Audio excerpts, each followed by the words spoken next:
Scrapyard Island. Summertime was coming to the island of Sodor. The Fat Controller knew that the island's railway was going to be extremely busy, with lots of passengers and goods work. One morning, Arthur was in Tidmouth Yard when he met the Fat Controller. Standing next to him was another smartly dressed gentleman. "Arthur, I'd like you to meet Sir Robert Normanby, the Earl of Sodor." Arthur was impressed. "We are going to help out with a project he's planning. I've decided to save an engine from scrap," said the Earl. "I'm in need of an engine to take me to Barry Island and bring this engine back to Sodor." Arthur was a little worried. He and the other engines had heard about the scrapyard on that island.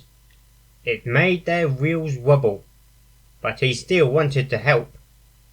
"I'll help you, sir." "Then it's settled," said the Fat Controller. "You'll take him to Barry's Island tomorrow." The next day, Arthur and Sir Normanby travelled to Barry's Island in Wales. It took a few hours to get to Wales, and the Diesels gazed at Arthur whenever they rolled past him, and gave the red tank engine insulting comments. "Yeah, lousy steamer," the Diesel muttered. "Steamies aren't welcomed here," said another.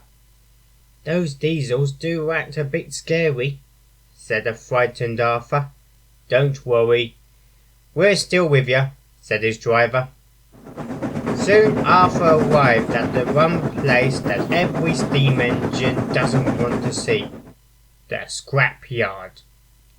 He stopped in the yard, and Sir Normanby climbed out of the brake van. "Go fill up for the trip back. This won't take long," said Sir Normanby, and he walked to the yard building. As he walked away, Arthur's crew looked around. There was no sign of a water tower or a coal bunker. "We better find the foreman to help us out," said the driver, and he and the fireman walked off. While waiting, Arthur noticed something in a siding nearby. It was an Ivy Class 2 262 tender steam engine, and he was asleep. "Psst, excuse me," said Arthur. The Ivy engine woke up, and he looked very surprised. "Steam engine!" the tender engine gasped in delight. "And you're an Ivy too! Are you here to get me out of this place before it's too late?" Arthur wasn't sure what to say. "I'm Arthur. What's your name?" he asked. "I don't have a name, just a number. 46428, the Ivy tender engine replied. "I'm no longer in service and waiting to be scrapped. Listening to other steam engines screaming. They are planning to pick me next. I don't want to be lined up." Arthur felt sorry for the engine.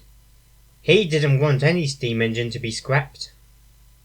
"An Ivy Class 2 262, came a voice. It was Sir Normanby. "Hello, friend. You look like a good steam engine." "Who are you?" asked the engine. "I've come here to save an engine from the cutter's torch. How would you like to come and work for me?" "Yes, please," said the engine, nearly jumping off the rails. "Excellent. I'll tell the yard manager I've made my decision." Soon some engineers arrived with toolboxes. They began to get the engine ready for his trip to Sodor. The Ivy tender engine was shocked and happy at the same time. Two cranes then lifted the engine and the tender onto two flatbed trucks, and Arthur coupled up in front. "Thank you," the tender engine said to Arthur. "No problem," said Arthur. "Happy to help an engine in need. But what about your name? All Sodor engines need one."